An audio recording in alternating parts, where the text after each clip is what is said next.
안녕하세요. 오늘 제가 여러분과 나누려는 이야기는 사실 저도 경험했던 일입니다. 아니, 더 정확히 말하면 우리 모두가 함께 경험하고 있는 일이에요. 저는 아침 일찍 깼습니다. 휴대폰의 알람이 울리자마자요. 평소처럼 부산의 어느 아파트에서 말입니다. 침대에서 일어나 휴대폰을 집어들었을 때 저는 알림창을 봤어요. 개인정보 유출 통지. 문자 메시지였습니다. 한글로 된 정중하지만 섬뜩한 내용의 메시지요.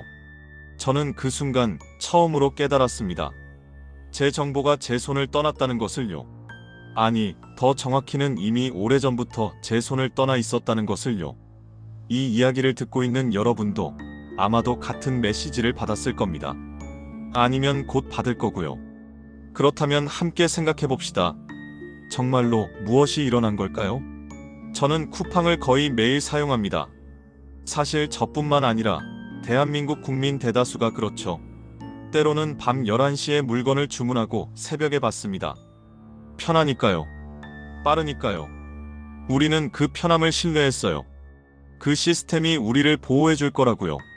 하지만 무언가가 우리를 지켜주지 못하고 있었습니다.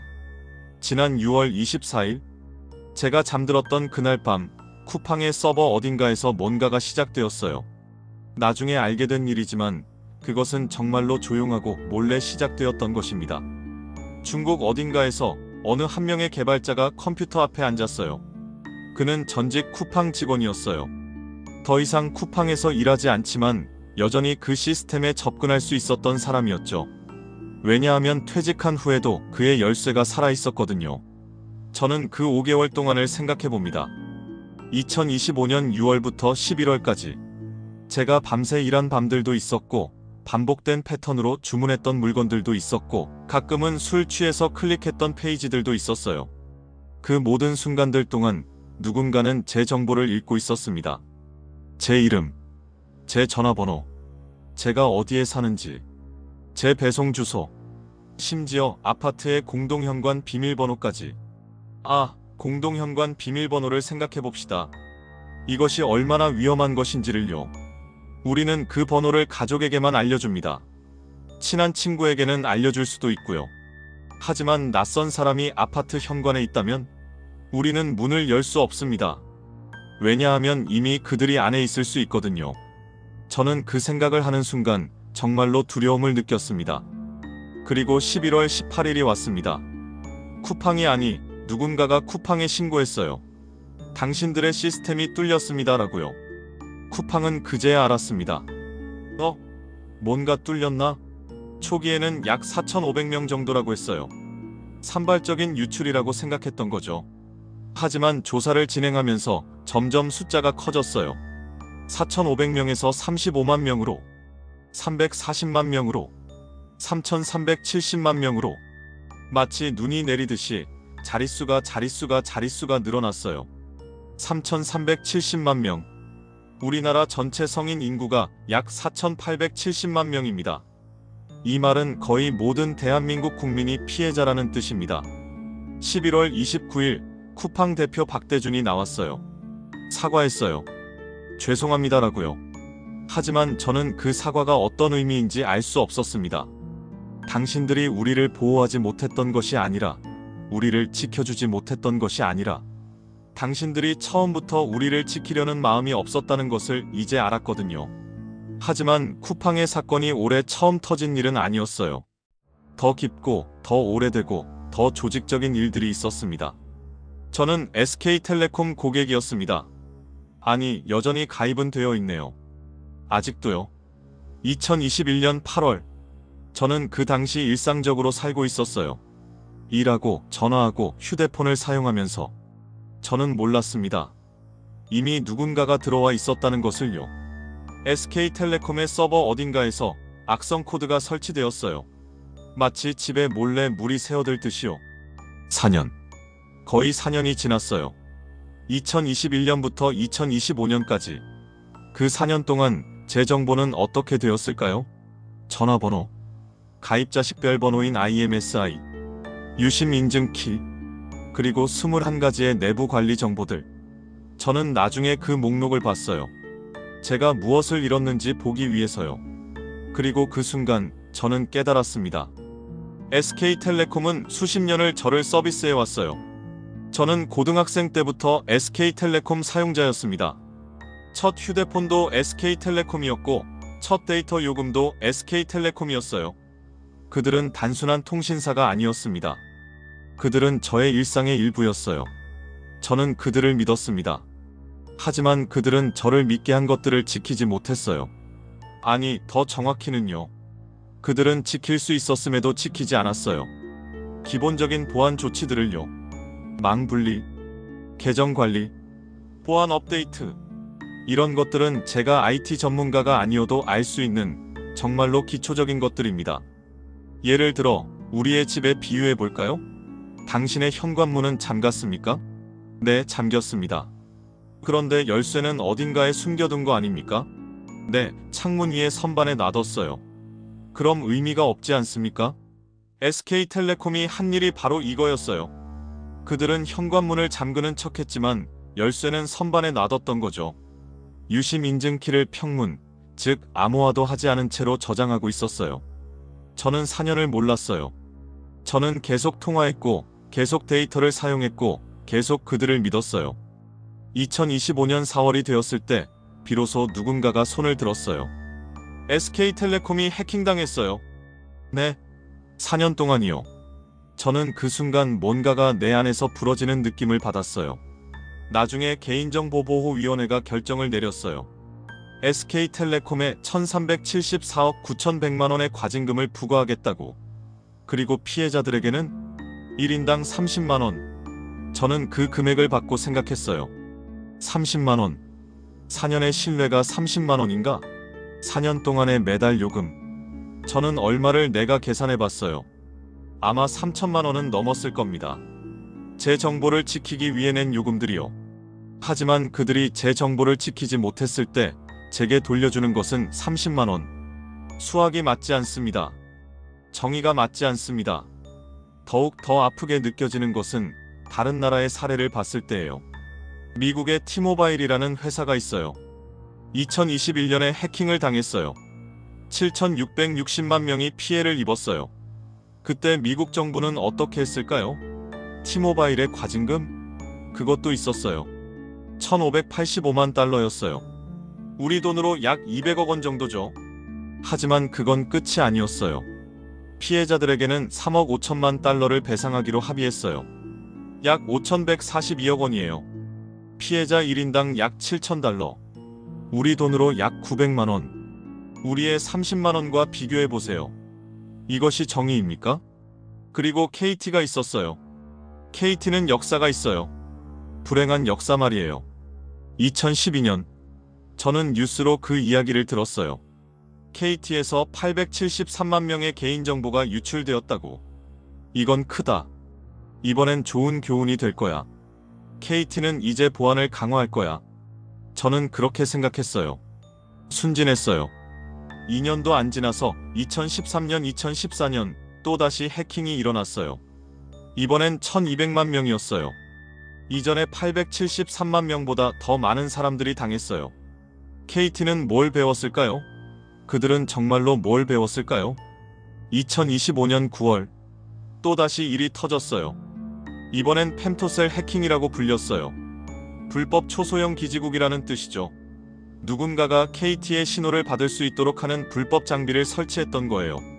마치 사냥꾼이 사냥감을 유인하는 함정처럼요. 약 1만 9천 명의 고객이 그 불법 신호를 받았고 5,561명의 개인정보가 유출되었어요. 무단 소액 결제까지 일어났어요. 어떤 사람의 휴대폰에서는 자신도 모르게 돈이 빠져나갔어요. 그런데 더 충격적인 것이 있었어요. KT는 2024년에 이미 악성 코드 감염을 알고 있었어요. 43대의 서버가 감염되었어요. 그 중에는 고객 개인정보가 있는 서버도 포함되었어요. 근데 KT는 뭘 했을까요? 정부에 신고했나요? 아니요. 고객들에게 알렸나요? 아니요. 자체적으로 몰래 처리했어요. 정부 몰래요. 이건 단순한 보안 실패가 아니에요. 이건 거짓말입니다. 당신들의 고객인 우리를 속이고 당신들의 정부인 정부를 속였어요. 저는 이 세계 기업의 사건들을 연결해서 봅니다. 쿠팡은 퇴직자의 토큰 갱신을 하지 않음. 5개월간 미탐지. SK텔레콤은 기초적인 보안조치 부재. 4년간 감염. KT는 악성 코드 신고 의무 위반. 지속적인 감염. 이것들은 모두 같은 패턴이에요. 기초적인 것들을 무시한다. 피해를 인지해도 늦게 알린다. 그리고 이전에 배우지 못한다. 이것이 우연일까요? 절대 아니에요. 저는 생각해봅니다. 왜 이런 일들이 계속 일어날까요? 이들은 모두 큰 회사들이에요. 어마어마한 자본을 가지고 있고 수많은 직원들이 있고 현대의 기술들을 가지고 있어요. 그런데 왜 집의 문을 잠그는 것처럼 기초적인 것들을 하지 못할까요? 저는 답을 알 것 같아요. 그들은 보안을 비용으로 생각하고 있었던 거예요. 서비스 개선에 돈을 쓰고 마케팅에 돈을 쓰고 주주들을 만족시키는데 돈을 써요. 근데 보안은 혹시 모르니 좀 하는 정도의 인식이었던 것 같아요. 쿠팡의 경우 IT 투자액은 늘렸어요. 하지만 정보보호 부문의 투자는 오히려 줄였어요.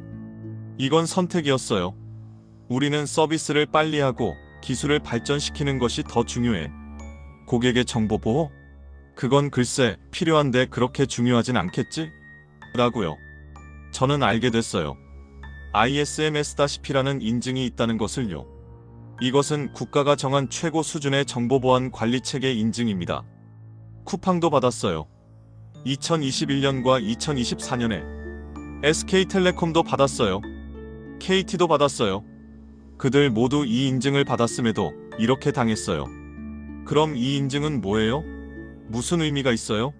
저는 생각해봐요. 이것이 문제인가 봅니다. 이 인증들은 고정된 기준으로 점검하는 거예요. 2025년 기준의 보완을 해야 한다고 하죠. 근데 해커들은 계속 새로운 방법을 개발해요. 해킹 기술은 매일매일 진화하고 있어요. 그래서 아무리 좋은 인증을 받아도 한 해가 지나면 그 기준은 이미 구식이 되어 있어요. 하지만 가장 기초적인 것들은 절대 구식이 되지 않아요. 문을 잠그는 것, 열쇠를 안전히 관리하는 것, 손님이 떠날 때 그들의 열쇠를 회수하는 것. 이것들은 1000년 전이나 지금이나 같아요. 그리고 이 기초적인 것들을 하지 않았어요. 그들은요. 저는 또 다른 것을 알게 됐어요. 우리나라의 처벌이 너무 약하다는 것을요. SK텔레콤은 1374억 원의 과징금을 받았어요. 그건 SK텔레콤 2024년 분기 당기순이익이 약 1조 원대라는 것을 생각하면 약 1.4% 수준이에요. 그리고 피해자들에게는 1인당 30만 원. 당신들이 우리를 4년을 속이고 우리의 신뢰를 배신했는데 그것의 대가가 이것입니까? 집단소송에 참여해도 판결이 나오는데 3년에서 4년이 걸려요. 그리고 판결금은 1인당 10만 원을 넘지 않는 경우가 대부분이에요. 우리는 언제까지 기다려야 할까요? 그리고 우리가 받을 수 있는 게 이것뿐인가요? 제가 처음 개인정보 유출 통지를 받은 날로 돌아가 볼게요. 아침 일찍 깼던 그날요. 저는 문자를 읽고 있었어요. 쿠팡 고객님께 심려와 걱정을 끼쳐드려 진심으로 사과드립니다. 저는 웃음이 나왔어요. 아니, 정확히는 웃음과 울음의 경계에서 뭔가 이상한 감정이 올라왔어요. 당신이 사과한다고요? 당신은 5개월을 몰랐어요. 당신은 우리가 신고할 때까지 몰랐어요. 당신은 지금도 당신의 과실이 얼마나 큰지 모를 거예요. 저는 생각했어요. 다른 곳으로 갈까? KT로? SKT로? 그런데 어디로 가야 하나요? 한 분이 말씀하셨어요. 좋은 질문이었어요. SK텔레콤에서 개인정보가 유출되니 KT로 옮겼는데 KT에서도 문제가 생겼다. 잠깐 쉬었더니 쿠팡까지 털렸다. 도대체 어디로 가야 하나? 제가 드리고 싶은 대답이 없어요. 왜냐하면 어디든 같을 것 같거든요. 저는 아파트의 현관 비밀번호를 생각해요. 제 아이가 있다면 그 아이에게만 알려줄 거예요. 배우자에게만 알려줄 거예요. 부모님에게 알려줄 거예요. 하지만 그건 내 선택이었어요. 저는 3,370만 명의 낯선 사람에게 그 번호를 알려주기로 결정하지 않았어요. 쿠팡이 나를 대신해서 결정했어요. 더 끔찍한 것은 저는 그렇게 결정되었다는 사실을 5개월 뒤에 알았다는 거예요. 이것이 정상일까요? 제 정보가 공공재인가요? 제 개인정보가 기업이 마음대로 할 수 있는 자산인가요?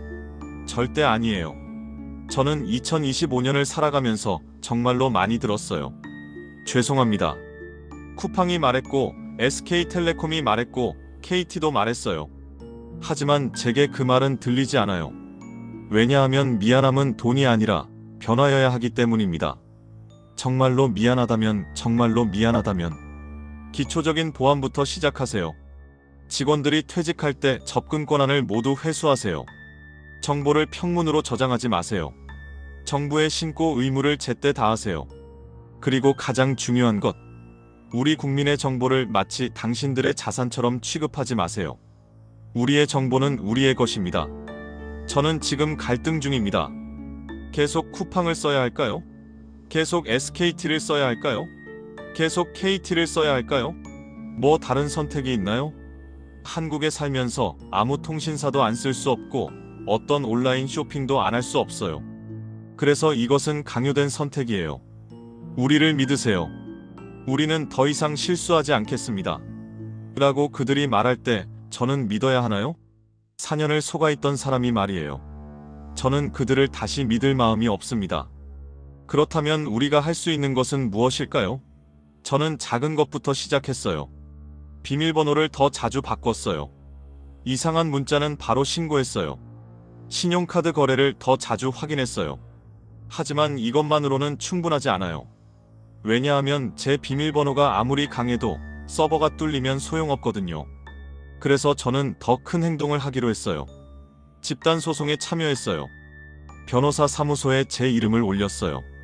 저는 피해자입니다. 제 권리를 지키겠습니다. 라고요. 변호사는 말했어요. 최소 3에서 4년이 걸릴 거고 받을 수 있는 배상금도 크지 않을 겁니다. 저는 그것을 알고 있었어요. 하지만 그렇다고 해서 포기할 수는 없었어요. 왜냐하면 이것은 제 권리의 문제이기 때문입니다. 저는 또한 말하고 있습니다. 이 영상을 듣고 있는 여러분에게, 그리고 여러분의 친구들에게, 가족들에게요. 이런 일이 일어나고 있다. 우리의 정보가 이렇게 취약한지, 기업들이 얼마나 그것을 무시하고 있는지, 작은 목소리일지도 모릅니다. 하지만 물방울이 모여 폭포가 되고 개인의 목소리가 모여 세상이 바뀌어요. 그리고 저는 정부에 말하고 싶어요. 더 강한 규제가 필요합니다. 피해자 1인당 30만 원으로는 부족합니다. 1374억 원의 과징금으로도 부족합니다. 왜냐하면 이것들은 기업들에게는 비용에 불과하거든요. 미국처럼 피해자들에게 충분한 배상을 하도록 법을 만드세요. 기업들이 보안에 투자하는 것이 비용이 아니라 필수 책임이 되도록 하세요. 그리고 악성 코드 신고 의무를 위반했다고 해서 고작 3천만 원의 과태료로 끝나게 하지 마세요. 저는 이 모든 것이 시간 낭비처럼 느껴질 수도 있다는 걸 알아요. 3년을 기다렸는데 10만 원 받고 그건 당신이 한 달 데이터비도 안 된다고 생각하면 그건 맞는 생각이에요. 하지만 시간이 주는 것이 돈만은 아니에요. 시간이 지나면서 우리의 목소리가 쌓여요. 한 사람의 울음이 2사람이 되고 10사람이 되고 100사람이 되고 100만 명이 되어요. 그리고 그 목소리가 충분히 크면 세상은 바뀌어요. 하지만 우리가 입을 다물고 있다면 아무것도 바뀌지 않아요. 저는 매일 아침을 깹니다. 휴대폰을 집어들면 여전히 같은 앱들이 있어요. 쿠팡, SKT, KT. 저는 여전히 그들을 사용해요. 다른 선택이 없으니까요. 하지만 이제는 달라요. 저는 그들을 신뢰하지 않아요. 그리고 그것이 정말 슬픕니다. 한때는 SKT의 고객이 되는 것이 자부심이었어요. 그들은 기술 혁신을 주도하는 회사였거든요. 쿠팡도 마찬가지였어요. 빠른 배송, 좋은 서비스. 하지만 지금 저는 그들을 바라볼 때마다 뭔가 텅 빈 느낌이 들어요. 신뢰는 한번 깨지면 회복하기 어려워요. 그렇다면 이것이 누구의 책임일까요? 기업의 책임일까요? 네, 그렇습니다. 정부의 책임일까요? 네, 그렇습니다. 하지만 우리의 책임도 있어요. 우리가 목소리를 내지 않으면 정부는 움직이지 않아요. 우리가 기업을 추궁하지 않으면 그들은 같은 실수를 반복해요. 그리고 우리가 우리의 권리를 지키려고 싸우지 않으면 그들은 계속 우리를 무시할 거예요. 저는 이 이야기의 끝에서 묻고 싶어요. 정보란 무엇입니까? 우리는 정보화 시대에 살고 있다고 말해요. 데이터가 새로운 석유라고 말해요. 하지만 그 정보의 주인이 누구인지 우리는 종종 잊어요. 제 이름, 제 전화번호, 제 주소, 제 현관 비밀번호. 이것들은 모두 저의 것입니다. 국가의 것도 아니고 기업의 것도 아닙니다. 그리고 그것을 지키는 것은 제 권리입니다. 저는 이 이야기가 누군가에게는 깨어남이 되기를 바랍니다. 아, 내 정보가 이렇게 취약했구나. 그렇게 깨어나는 것이 슬프지만 그것이 변화의 첫걸음이거든요. 그리고 저는 또한 믿고 싶어요. 우리가 함께라면 이것을 바꿀 수 있다고요. 기업들도 결국 우리의 목소리에 응할 것이고, 정부도 결국 더 강한 법을 만들 것이고, 우리의 정보도 결국 우리가 지킬 수 있을 것이라고요. 하지만 그것은 우리가 움직일 때만 가능합니다. 혹시 이 영상을 듣고 있는 당신도 개인정보 유출 피해자라면 혼자가 아니라는 것을 알아주세요. 우리는 수백만 명이에요. 그리고 우리의 목소리는 충분히 커요. 무서워하지 마세요. 분노하세요. 그 분노를 정당한 행동으로 바꾸세요. 그리고 언젠가는 우리의 정보가 우리의 손에 돌아올 거예요. 그날까지 우리는 계속 말하고, 계속 싸우고, 계속 믿겠습니다. 오늘 제 이야기를 들어주셔서 감사합니다. 이것이 누군가에게는 위로가 되었으면 좋겠고, 누군가에게는 분노의 불씨가 되었으면 좋겠습니다. 그리고 함께라면 우리는 분명히 바꿀 수 있어요. 우리의 정보를 우리의 손으로 되찾을 때까지. 고맙습니다.